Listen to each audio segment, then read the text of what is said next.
मैं हूं आपका मेज़बान फैसलुद्दीन। आप देख रहे हैं NTN एक्सक्लूसिव। नाज़रीन, आज मेरे पास जो शख्सियत मौजूद हैं वो एक कामयाब, मैं अगर बोलूं जिस तरह से इनसे बात हुई है, वो एक कामयाब बिजनेसमैन होने के साथ साथ एक मोतबर सियासतदान भी है। फॉर्मर असिस्टेंट रह चुके हैं ये मैरीटाइम अफेयर्स में, फॉर्मर एमएनएम रह चुके हैं ये, और चेयरमैन अभी जो रिसेंटली जो ये हैं इनकी पास जो पोस्ट, वो chairman MM group of companies के। सलाम सर, कैसे हैं? अल्लाह, welcome to the show. Thank you. Sir, पहले तो ये बताएं कि इतनी सारी तरक्की की क्या वजह है? देखिए, तरक्की की दो ही वजह, मेहनत और नसीब। मेरी अपनी थ्योरी है कि मेहनत करते रहो, बाकी जो नसीब में लिखा है ना, उससे आप 1 इंच भी ज़्यादा नहीं कर सकते। मगर मेहनत, ये नसीब का ये नहीं कहूँगा कि सोते रहो और कहो कि नसीब में मिलेगा। कॉन्सेप्ट तो यही है, सोते रहो और नसीब देखिए, हमें अगर पता नहीं यही कब तो हमारी देखें जाएगा। ना, हम अगर प्रॉपर इस्लामिक चीज़ों को फॉलो भी करें ना, देखिए ना, फजर पे उठना क्यों है? फजर से आप शुरू करें ईशा तक। हमारी जो आज नई नस्ल जो है वो टेक्निकली जोहर से शुरू करती है। मतलब ज़िंदगी की शुरुआत जोहर के बाद से। जोहर से के बाद होती है ना, बड़ा फ़र्क हो गया है। आपकी तरक्की की क्या वजह है, ये थोड़ा सा लोग जानना चाहते हैं ना। देखिए, मैं वैसे तो आपको देखते हैं एक बेहतरीन नहीं देखिए, सियासतदान मैं के तौर हमेशा पे, प्रेस कॉन्फ्रेंस वगैरह में आप अक्सर नज़र आते हैं, लेकिन थोड़ा सा आप अपने बारे में बताएं देखिए, ना। मैं अपने बारे में ये कहूँगा कि I am a self made person, and मैंने अपनी ज़िंदगी स्ट्रगल करके, इट टुक मी नियरली 47 साल 47 साल मुझे हुए कि आज मैं इस मकाम पे पहुंचा हूँ।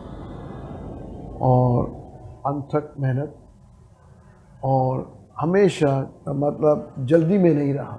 मैंने कई साल मोटरसाइकिल पे सवारी की, नॉट फॉर लग्जरी, मतलब बाकायदा मोटरसाइकिल चलाता रहा हूँ, काम पे जाता था।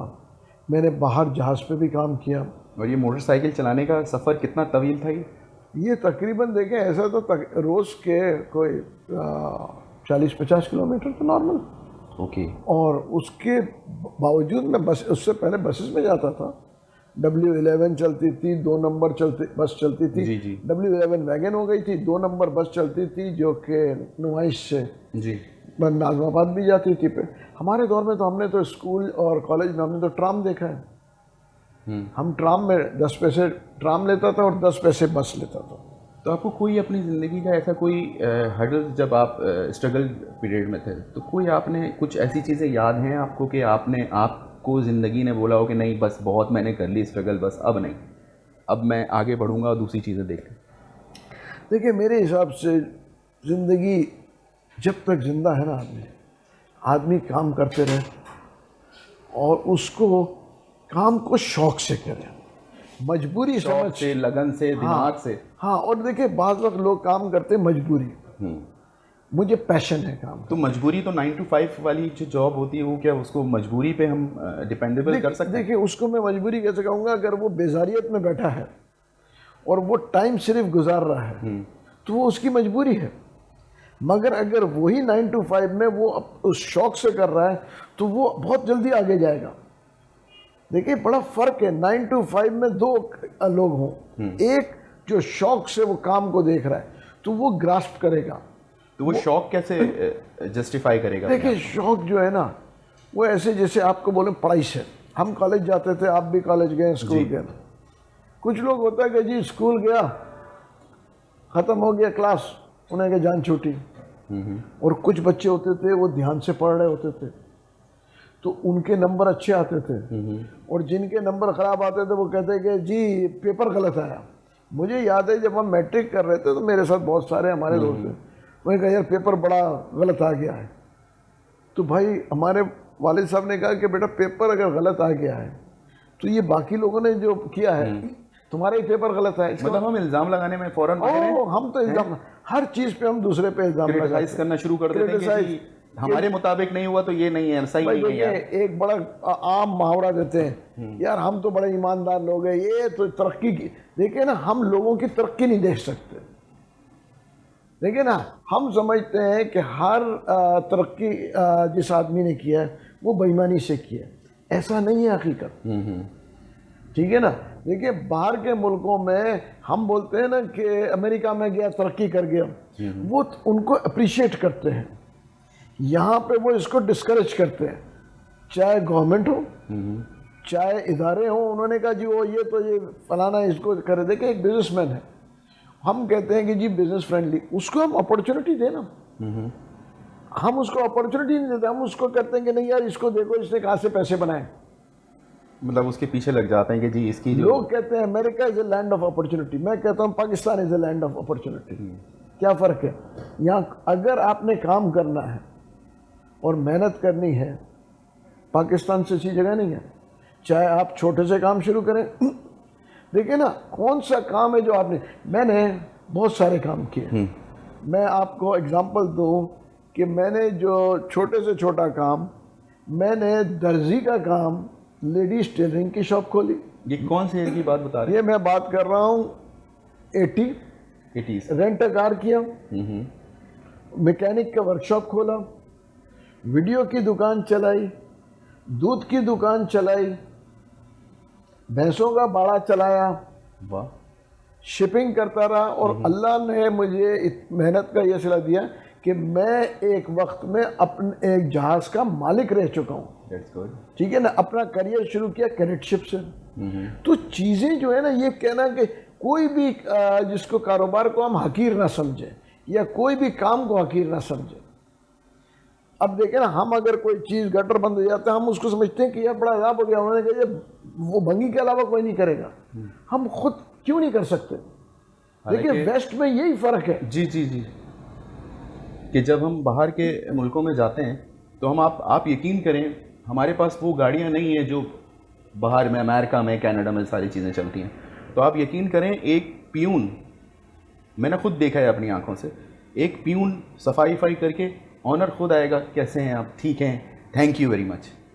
हमारे अंदर ये नहीं है। देखिए हमारे यहाँ बड़ा फ़र्क है, कल्चरल हमने फ़र्क किया हुआ है।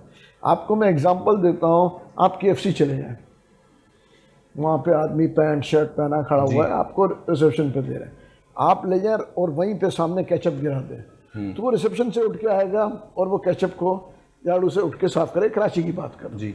अब आप चले जाएं खारादर में या पुराने इलाके में किसी होटल पे और आप ज़रा सा चाय गिरा दें या कोई चीज़ गिरा दें, तो वो आवाज़ लगाएगा छोटे आके साफ करो। उसकी वजह वो कहता है मैं टेबल वाला नहीं हूँ, सेठाना निज़ाम। हाँ, अगर ये आप कहना चाह रहे हैं। नहीं, उनको ये दिमाग में है कि हम सुपीरियर और वो जो है इन्फीरियर। हम लोगों को इन्फीरियर दिखा के अपने आप को सुपीरियर साबित करते हैं।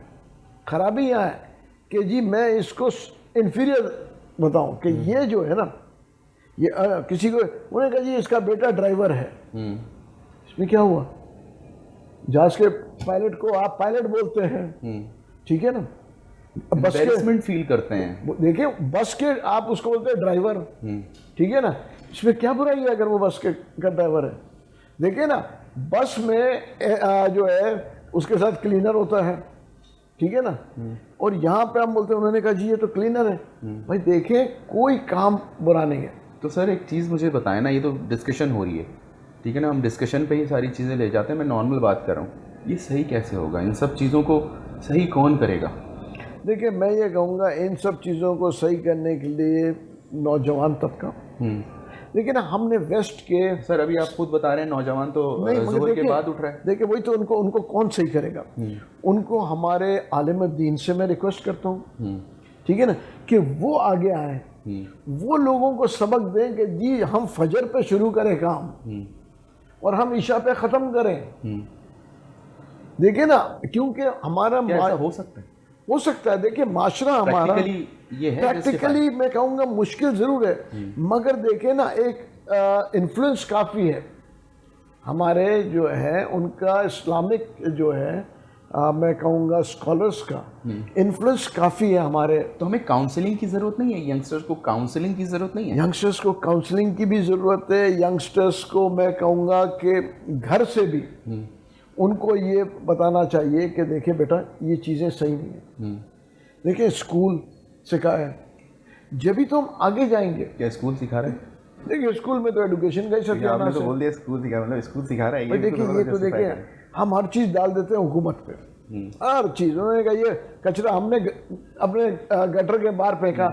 मैं आपको लाइन्स एरिया में मैं वहाँ इलेक्शन लड़ रहा था। सर सॉरी आपकी बात इधर मैं कंटिन्यू करता हूँ। जो आपने अभी कचरे की बात की है सर, लोगों के कॉन्सेप्ट में है कि 100 रुपये तो हम KMC वाले को दे रहे हैं बिजली के बिल में, तो फिर हम क्यों कचरा डालें? वो खुद आएंगे उठा लेंगे, गवर्नमेंट का काम है। ये आपकी बात से मैंने देखिए इसका मैं कहूँगा ये माइंड सेट है। मैं आपको बताता हूँ, लाइन्स एरिया से मैं इलेक्शन लड़ रहा था जी।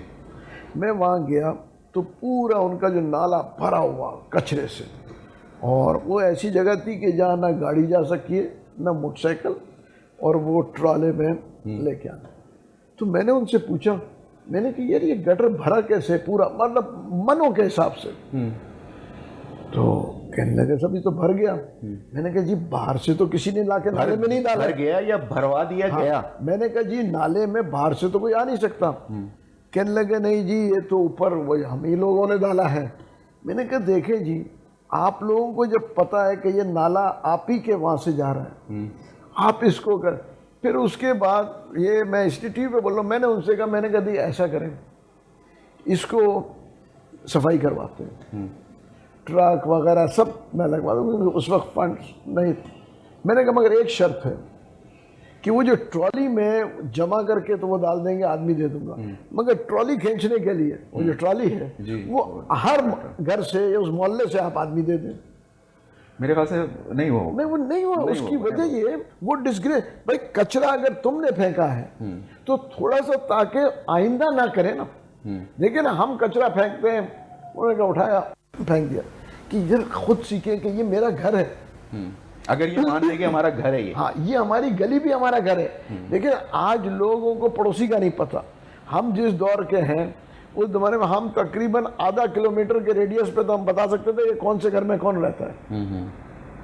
आज आप पड़ोसी का नहीं बता सकते। खत्म हो गई ना, देखिए ना लाइफ खत्म हो गई है, लाइफ बड़ा स्ट्रेसफुल हो गई है। देखिए स्ट्रेसफुल हो गया है, लाइफ हो गया, मोबाइल के ऊपर ज़्यादा वक्त गुजर जाता है। ठीक है ना, रियलिटी। हम बच्चे को ये आदत क्यों नहीं डालते कि मोबाइल छोड़ो, एक दिन अगर मिसाल के तौर पे छुट्टी का दिन है, हम साथ बैठते हैं, साथ एंजॉय करते हैं। मेरे ख्याल से ये कल्चर अभी मेरे ख्याल से देखिए कम से कम हम ये कल्चर तो डालें कि खाने के वक्त मोबाइलों को साइड पे रख दें। बच्चे खाना खा रहे होते हैं ना, टिक टिक खेल रहे हैं, भाई रोटी खा लो, तो मोबाइल तो हर जगह ही चला जाता है। देखिए वही तो मैं कह रहा हूँ ना, तो चीज़ों को चेंज करने की ज़रूरत है। इस मुल्क को आगे ले जाना है, वी हैव टू चेंज। अच्छा सर, ये तो बातें आपने बड़ी इंटरेस्टिंग हुई है। मुझे ये बताएं MM ग्रुप्स के बारे में कुछ बताएं कि कब से इसकी बुनियाद डाली आपने और कैसे इसका सिलसिला शुरू हुआ? देखिए MM ग्रुप जो है ये पहले एक शिपिंग कंपनी थी। 1980 में मैंने अपने घर से एक कमरे में शुरू किया। मैं उस वक्त बेसिकली 80s में काम करता था गोकल्स में। ओके।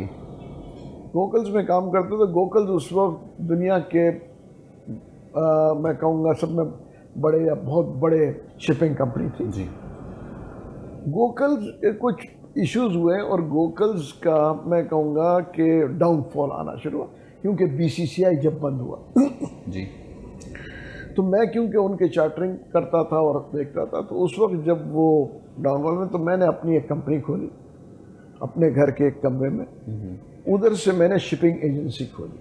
तो थोड़ा सा मैं इस वजह से भी बोल रहा हूँ ना कि देखने वालों को पता चले कि अगर आप एक कमरे से भी काम शुरू करते हैं तो उसमें क्या क्या चीज़ें होती हैं जिसमें आपको फोकस करके आप आगे शुरू कर सकते हैं। देखिए उस वक्त जो था ना जी, उस वक्त टेलेक्स का दौर था, फैक्स भी नहीं आया था।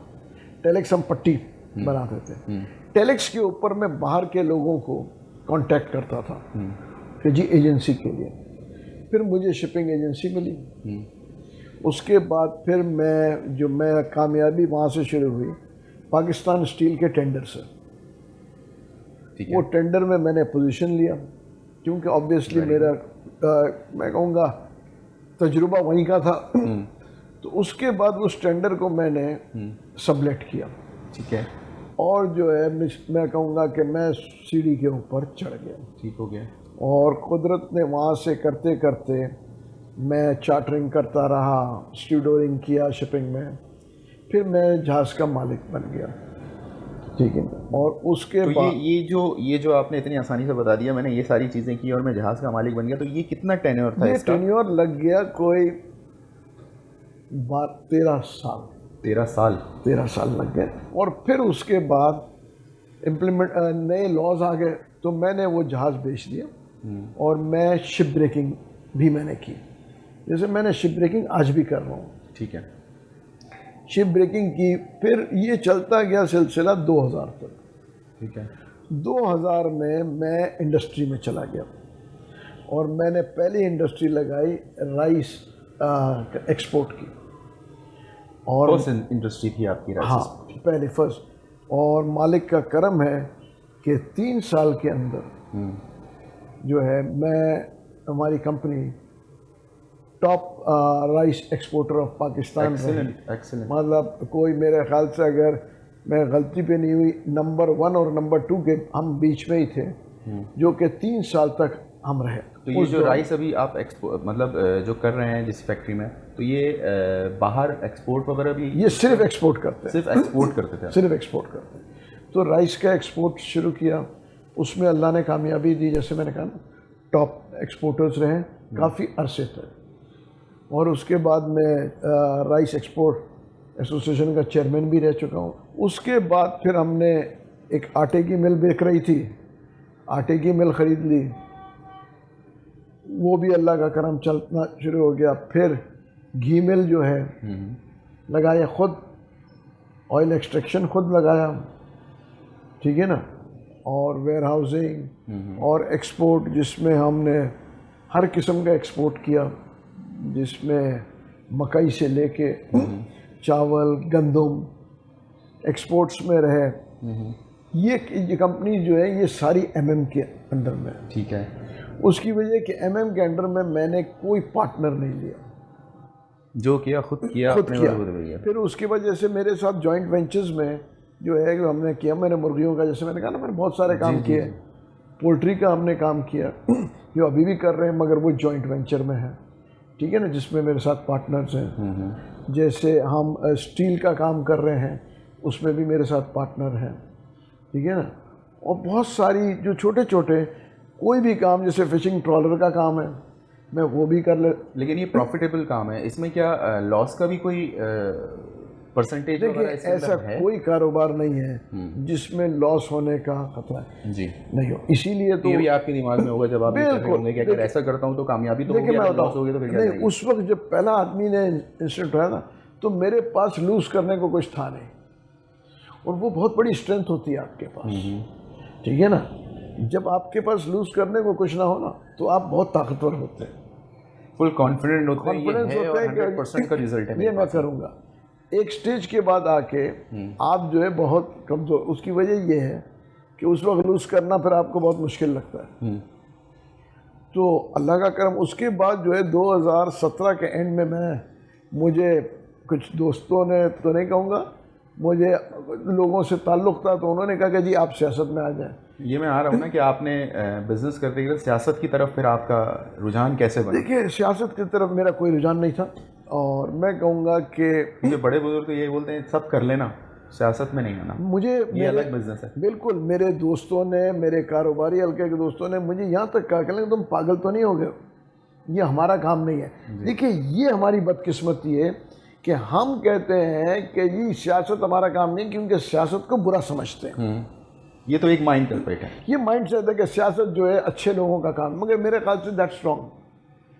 मुझे फिर उन्होंने कहा कि जी सियासत में मैं आ गया। सियासत में मैंने पीटीआई को ज्वाइन किया, और 18 के इलेक्शन। उसकी वजह ये है कि उस वक्त जो है, किस ईयर की बात है, मैं जब आपने 2017 पीटीआई ज्वाइन किया? 17 में, पॉलिटिक्स में 17 में वहीं से शुरू किया। उस वक्त देखें पीटीआई ऑफर आई या आप खुद? नहीं ना, मुझे ऑफर आई, मुझे जो है मैं कहूँगा कि रिकमेंड किया गया टू ज्वाइन पीटीआई। ओके। मैंने पीटीआई ज्वाइन किया, मुझे टिकट मिला, और मेरा पहला इलेक्शन था खालिद मकबूल सिद्दीकी साहब के सामने मैं इलेक्शन लड़ा। अच्छा सर, जब ये किसी भी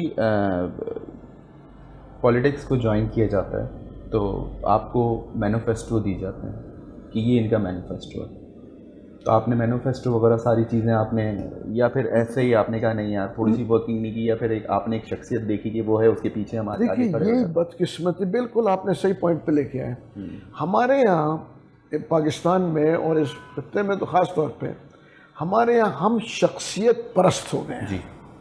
ठीक है ना, जो आपने कहा मंशूर परस्त नहीं है। ठीक है ना, हमें शख्सियत, देखिए मंशूर आप जितने उसमें से 100 में से 80 लोगों को पता ही नहीं मंशूर क्या है। ऐसा ही है। ठीक है, ये मैं रियलिटी की बात कर रहा हूँ। उन्होंने कहा ये शख्स है, वो शख्सियत के पीछे चलते हैं। और मैं खुद भी, मैं आपको बताऊं, उसकी वजह कि मेरा नहीं था, मुझे जब कहा गया था, मैंने कहा ना रिकमेंड किया गया था, मैं फिर 18 में मैं इलेक्शन हार जाता हूँ। तो इससे पहले भी रिकमेंडेशन आई है, आपने रिफ्यूज़ किया या आपने खास? मैंने कई दफ़ा रिफ्यूज़ किया और मेरे पास पीटीआई के लोग आए थे, ये भी रिकॉर्ड पे है, मैं कहूँ कि जी आप ज्वाइन कर लो। तो मैंने कहा यार ये हमारा काम नहीं है, बिल्कुल कोट एंड कोट। मैंने कहा यार इसमें मैं नहीं पढ़ूंगा। फिर जब रिकमेंड हुआ तो मैं गया और फिर इलेक्शन हारा। इलेक्शन हारने के बाद, जिसको मैं कहता हूँ ना पैशन से काम करते हैं, मैंने इलेक्शन हारने के बाद घर नहीं बैठ गया, मैं पार्टी के अंदर एकदम इन हो गया और मैं इंटरेस्ट पैदा शुरू हुआ और मैं बन गया मेरे ख्याल से वाइस प्रेसिडेंट कराची, और उसके बाद मैं जनरल सेक्रेटरी कराची रीजन रहा हूँ। ठीक है ना, उस वक्त हमारे फिरदौस नकवी साहब प्रेसिडेंट थे। और उसके बाद जो है इत्तफाकन हुकूमत बन गई हमारी।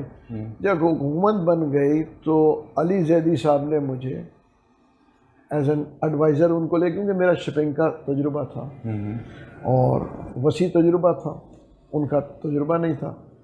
उसके बाद जब काम करता रहा थोड़े अरसे में, तो प्राइम मिनिस्टर साहब ने मुझे special assistant to the prime minister लिया ऑन एक्स प्राइम मिनिस्टर, और मैं असेंबली में, और मैं कहूँगा फिर वो किस्मत की जो मैं बात करता हूँ, इत्तफाकन आमिर लियाकत साहब का इंतकाल हो जाता है जी, और उस आपको वो अपॉर्चुनिटी मिली, वो मुझे अपॉर्चुनिटी पार्टी ने दी कि जी आप यहाँ से इलेक्शन लड़ें। ठीक है, मैं वहाँ से फिर इलेक्शन लड़ा और मेरे सामने उस वक्त मेरे बड़े अच्छे दोस्त हैं फारूक सत्तार साहब जी, वो थे।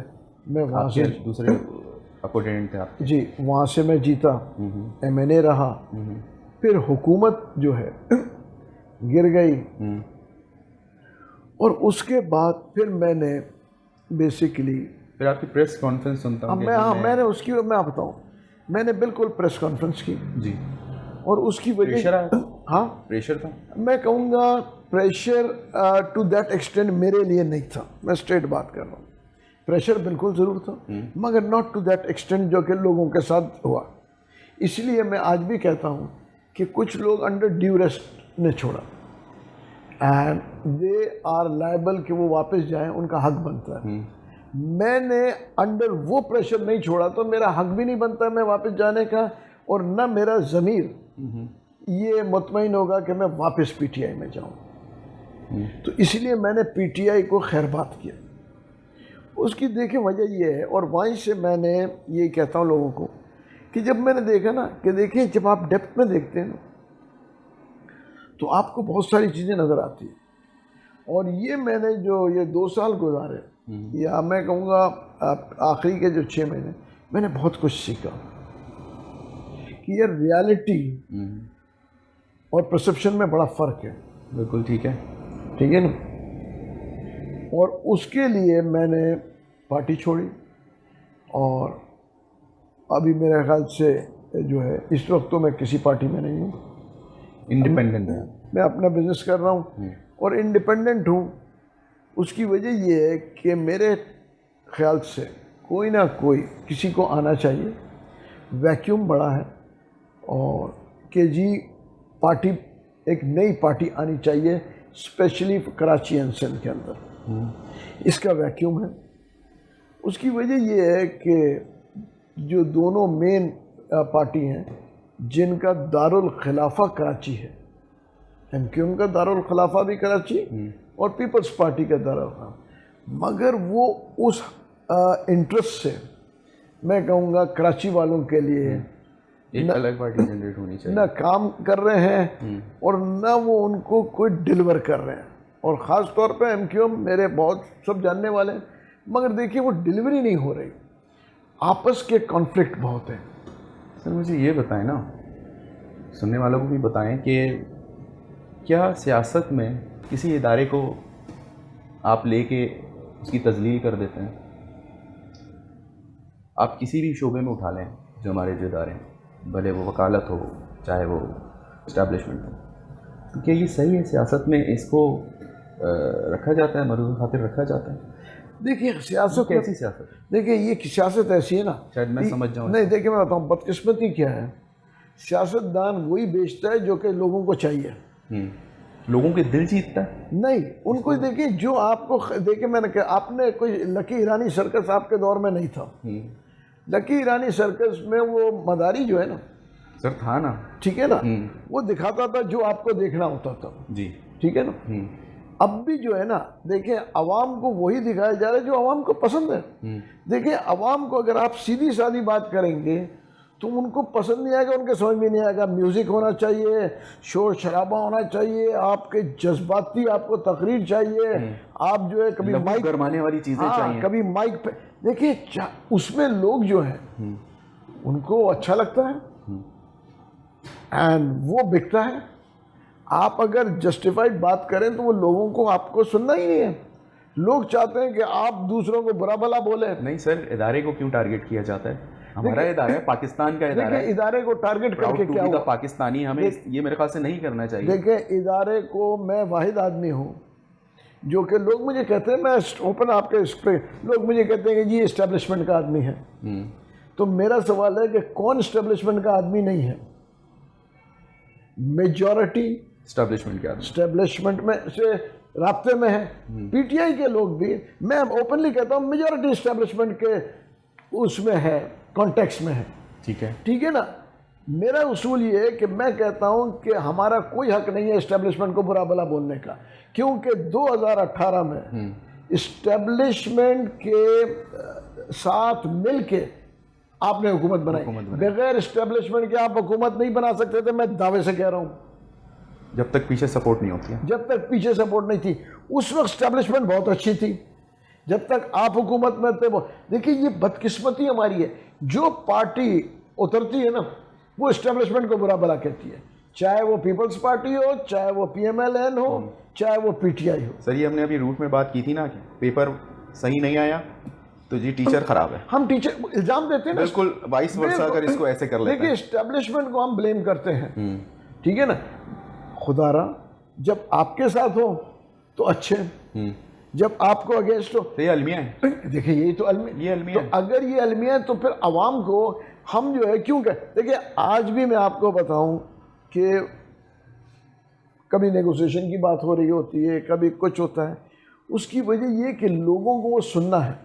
देखिए जो बाहर में हमारे व्लॉगर्स बैठे हैं या जो हज़ारों डॉलर कमा रहे हैं, वो क्या बेच रहे हैं? उन्होंने कहा यार लोगों को ये पसंद है फौज के खिलाफ। और इसके मैं आपको बताऊं, ये कॉन्स्पिरेसी जो है ना हमारे दुश्मन कर रहे हैं। और आप ये देखें, उन्होंने पूरा माइंड बना लिया था फौज के अगेंस्ट। मगर वो बोलते हैं ना कुदरत बहुत बड़ी चीज़ है, कुदरत का निज़ाम बहुत बड़ा है।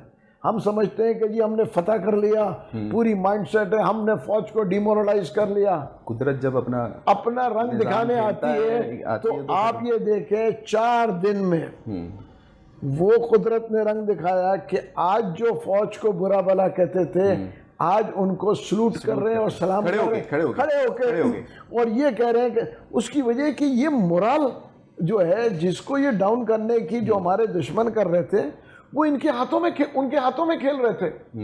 लेकिन आज वही लोग कहते हैं कि जी यार क्या फौज है। उसकी वजह का कुदरत से आप नहीं जीत सकते, नहीं जीत सकते। जो आपके देखे ना, आप अगर वो बोलते हैं ना, वो क्या मेरे को शायरी नहीं आती, मुद्दई लाख बुरा चाहे क्या होता है, हाँ, वही होता है जो मंजूर है खुदा होता है। ये वही यही बिल्कुल वही है। देखिए इज्जत और जिल्लत देना हम इंसान के हाथ में नहीं है, ये कुदरत के हाथ में है कि किसको इज्जत दे और किसको जिल्लत दे। तो आप ये बताएं ना, जैसे और भी पॉलिटिशियन थे इमरान खान आने से पहले, ये सारी चीज़ें थी, तो इन्होंने क्या कैप्चर किया है? जितने भी पॉलिटिशियन थे, उनके जो वोटर्स थे, इन्होंने क्या कैप्चर किया है अपने स्पीचेस से? देखिए एक बात बताऊँ, अपने स्पीचेस से। सर इसका जवाब लेते हैं, एक ब्रेक लेते हैं, वापस आते हैं छोटे से ब्रेक के।